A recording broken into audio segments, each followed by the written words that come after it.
तो हर बच्चा कोई भी हो, एकांत की स्टडी जरूरी है। चाहे तो वो लाइब्रेरी में करो, चाहे वो घर के कोने में करो, लेकिन जब भी स्टडी करो एकांत में करो, ग्रुप में मत करना, याद रखना। ग्रुप होगा सिर्फ एंटरटेनमेंट के लिए, पढ़ाई हमेशा एकांत में होती है बच्चों। ठीक है, ये बात मेरी याद रखना। दूसरा मंत्र है बच्चों, ऑनलाइन पढ़ाई व सेल्फ स्टडी दोनों का तालमेल बहुत जरूरी है। क्योंकि अगर सिर्फ हम ऑनलाइन में फंस कर रह गए और लगातार हम 8-8 10-10 घंटे 11-11 घंटे सिर्फ मोबाइल पर देख रहे हैं तो बेटा सिलेक्शन नहीं होगा। सेल्फ स्टडी का भी तालमेल लगाना होगा। बेटा हमारी मजबूरी है कि हम 8-8 क्लास लाइव कराते हैं, लेकिन आपकी मजबूरी नहीं है। आपका जो मन करे कि भाई मैं इस क्लास को नहीं देखूंगा तो मैं इसको बुक से कवर कर सकता हूं, मुझे जरूरत नहीं है इसको देखने की। तो बच्चों हम क्यों लाइव करा रहे हैं फिर इतना? क्या सबके लिए नहीं करा है? नहीं, बच्चे को अपनी स्ट्रेंथ पहचाननी है। क्योंकि हमारे पास, देखिए बच्चा, हम कुछ चीज छोड़ नहीं सकते, क्योंकि हमारे पास इसको भी पढ़ने वाला बच्चा है, उसको भी कुछ इसको पढ़ेगा कुछ उसको। लेकिन आप क्या करते हो, सब कुछ पढ़ रहे हो। तो बेटा सब कुछ अगर आप पढ़ सकते हो तो वो तो बेस्ट ही है, लेकिन अगर उसकी वजह से सेल्फ स्टडी नहीं कर पा रहे हो तो फिर वो बहुत नुकसानदेह है। ठीक है, कोई नहीं बताएगा इतनी ईमानदारी से इन सारी बातों को, मैं आपको इसलिए बता रहा हूं क्योंकि मुझे आप लोगों से सिलेक्शन चाहिए। ठीक है बच्चों, तो ऑनलाइन पढ़ाई करो, बहुत अच्छी चीज है, लेकिन साथ में सेल्फ स्टडी इसलिए जरूरी है बच्चों कि ऑनलाइन पढ़ाई करते रहने से, सिर्फ पढ़ाई करते रहने से, क्लास देखते रहने से सिलेक्शन नहीं होता। जब तक अपने दिमाग में ना उतारो, और दिमाग में उतरती है चीजें सेल्फ स्टडी से। तो बच्चों दोनों का तालमेल प्लीज बना के रखना। मैं ये मानता हूं मैक्सिमम मैक्सिमम मैक्सिमम 5 से 6 आवर क्लास ऑनलाइन लेनी चाहिए, इससे ज्यादा नहीं लेनी चाहिए। ठीक है, और अगर 5-6 आवर्स ऑनलाइन ले रहे हो तो बेटा 5 आवर्स की सेल्फ स्टडी भी चाहिए, जो बुक से हो सकती है, नोट्सों से हो सकती है। ठीक है, फिर सर कैसे करें, क्लास तो ज्यादा है। तो बेटा आप उस सब्जेक्ट को छोड़ो जिसको आप बुक से कर सकते हो। आपको लगता है मुझे बुक से और मुझसे क्लास से दोनों से एक सा होगा, तो आप करिए, फिर आप बुक को प्रीफर करिए, क्योंकि इतनी क्लास आप नहीं देख पाओगे, मुझे भी पता है, रेगुलरली तो नहीं देख पाओगे। तो इस तालमेल को उन सब बच्चों ने बहुत बेहतर बिठा रखा था। सब में ये बात कॉमन थी बच्चों कि सबका ऑनलाइन पढ़ाई फिक्स, इतनी क्लास करनी है, और सबका सेल्फ स्टडी फिक्स कि इन क्लास के बाद मुझे ये प्रैक्टिस करनी है। ठीक है बच्चों, आगे बात करता हूं बेटा मॉक टेस्ट।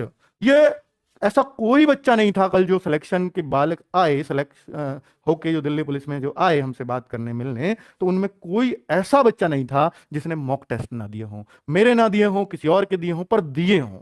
मॉक टेस्ट के बिना सिलेक्शन संभव आजकल नहीं है ऑनलाइन की दुनिया में, है ना बच्चों? तो मॉक टेस्ट अगर आप वीकली देते हैं तो ये बहुत अच्छा है बच्चों, बहुत शानदार है। अब इतनी पढ़ाई तो आपने कर ली है कि वीकली मॉक टेस्ट दे सको, और वीकली मॉक टेस्ट में अगर आप शुरुआत में देना शुरू करते हो तो मैं कहता हूं बच्चों 150 अपना पहला टारगेट रखो कभी भी मॉक टेस्ट में। अगर 150 को अचीव, देखिए ऐसा होता है कई बार मेरे एक में 150 आ गया, बाकी में 130, फिर 130 पे आ गया, बेटा इससे डिमोटिवेट मत होना, वो अभी आपका लेवल 150 का बना ही नहीं है, क्योंकि जिस दिन बन जाए उस दिन आप 150 से नीचे आना बंद कर दोगे।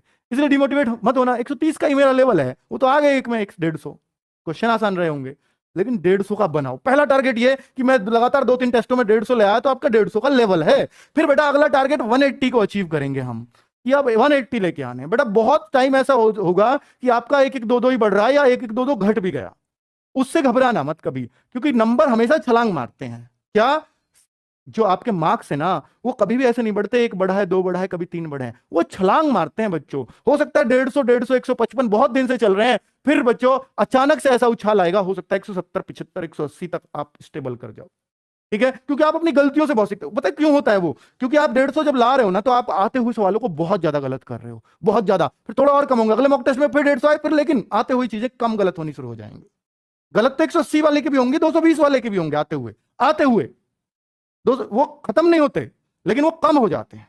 जितनी गलतियां कम करोगे, आती हुई चीजों को गलत कम करोगे, तो बेटा नंबर बढ़ते चले जाएंगे। बस यही सीखना होता है मॉक टेस्ट से।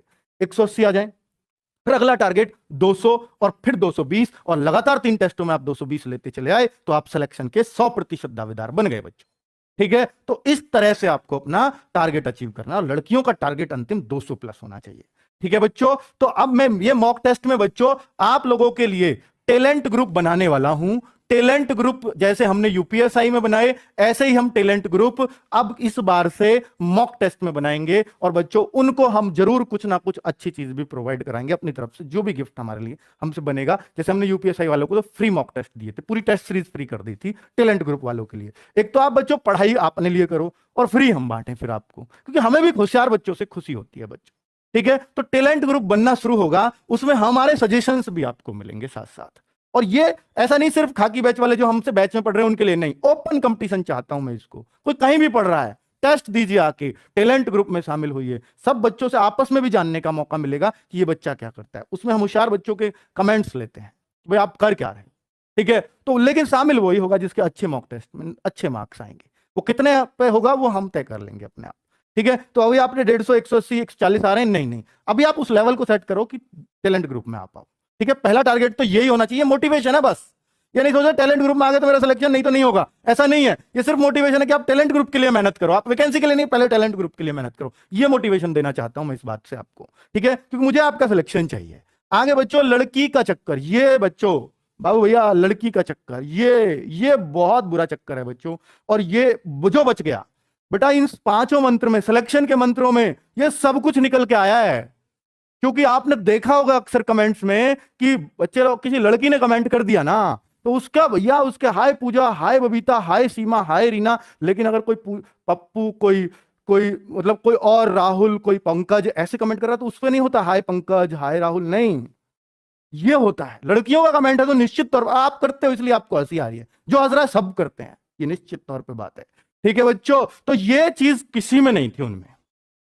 अब किसी में हो भी चलो मन चला, मैंने मान लिया, लेकिन उसने अपनी पढ़ाई से नहीं हटने दिया, ध्यान इस पर रहा। तो हो सकता है कोई लिमिटेड उसमें, बहुत लिमिटेड उसमें।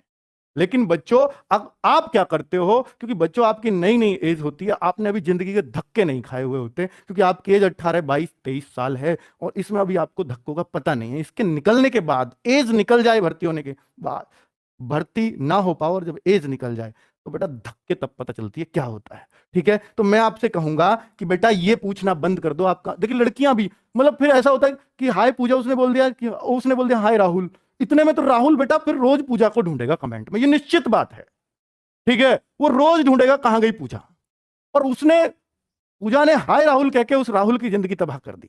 मैं उस पूजा से भी कहना चाहूंगा, तो आप प्लीज लड़कों को ये हाय वाय ना बोलें, वरना उसने एक पोस्ट तो आपने वैसे ही कम करवा दी उसकी, है ना। वो कहीं बेचारा लगा जाता, लेकिन आपने उसको खत्म करवा दिया। तो बच्चों ये मैं निश्चित तौर पे कह रहा हूं कि ये चीजें ना आपको खत्म ही करनी पड़ेंगी, तभी सिलेक्शन होगा। क्योंकि अगर हाय के बाद अगर हाय जवाब आ जाता है ना, तो अगला पॉइंट ये होगा, हम भी लाइव कमेंट पढ़ते हैं कि आप कहां से हो। अगला ये होता है, अगर पूजा ने हाय राहुल बोल दिया, तो राहुल का अगला सबका कॉमन है कि पूजा आप कहां से हो। उसने बता दिया कि मैं गाजियाबाद से हूं। अच्छा आप किसकी तैयारी कर रहे हो? अरे यार यूपी पुलिस की क्लास देख रही है वो, आईएएस की तैयारी थोड़ी ना कर रही है भाई। मतलब ये बात चलाने की बात है, इससे होगा क्या? मास्टर बता रहा है ये पढ़ लो वो पढ़ लो, पूजा से पूछना है आपको भाई, तो ऐसे नहीं होगा सिलेक्शन। इन बातों को बेटा सीरियस लो, बहुत मन से कह रहा हूं इन सारी बातों को। लेकिन आपको ये चीजें नहीं आती है समझ में, ये तब आती है जब आपका वो भर्ती निकल जाती है। जब आप सोचते होगे कि जो 49,000 में और 41,000 में भर्ती नहीं हुआ, 90,000 कांस्टेबल एक साथ निकाले, उनमें भर्ती नहीं हुआ, तो सोचता होगा ना कि मेरी ये कमियां रही थी, मैं करता था ये चीजें। वास्तव में चलो जब तो इतना ऑनलाइन का दौर नहीं था, अब तो बहुत ज्यादा, और सारा बच्चा बावला बना पड़ा है इसी चक्कर में कमेंट्स के में। होशियार बच्चा, जो सीरियस बच्चा है, जो सिलेक्शन लेने वाला बच्चा है, वो कमेंट से दूर रहता है, दिखता है। ये याद रखना बच्चों, ठीक है। डेडिकेशन ये तो अद्भुत मिलता है सिलेक्शन वाले बच्चों में, डेडिकेशन तो अद्भुत मिलेगा। चाहे कितना भी हाय पूजा, हाय सरिता, हाय राहुल कुछ भी हो जाए, वो अपने लक्ष्य से नहीं भटकता। उसको हमेशा याद रहेगा कि भैया पहले यूपी पुलिस से बाद में होती रहेगी, देखी जाएगी, ये तो बस ऐसे ही पूछ लिया मैंने। बेटा वो जो चीज है ना, वो डेडिकेशन नहीं छूटना चाहिए किसी भी परिस्थिति में। भर्ती लेट होती है तो हो जाने दो, मुझे अपनी सीट लेनी है, मैं पढ़ता रहूंगा। कोई भटकाने वाली आए या कोई भटकाने वाला है, कोई दिक्कत नहीं, मैं भटक लूंगा, पर पहले यूपी पुलिस, उसके बाद जहां तू ले जाएगी ले चलूंगा, कोई दिक्कत नहीं है, ठीक है बच्चों। तो ये डेडिकेशन यही होता है कि उसके प्रति जो आपका लक्ष्य है ना, उसके प्रति आप अंधे होके पड़े हो, कोई भी बीच में आया हो वो मेरे इसको नहीं डिगा सकता, है ना बच्चों। तो आपका वही है डेडिकेशन, चाहे वो लड़की हो या लड़का। अगर आप हाई फाई के चक्कर में पड़ गए तो हाई फाई से ज्यादा कुछ नहीं मिलेगा बच्चों, और ये नौकरी और जाती रहेगी।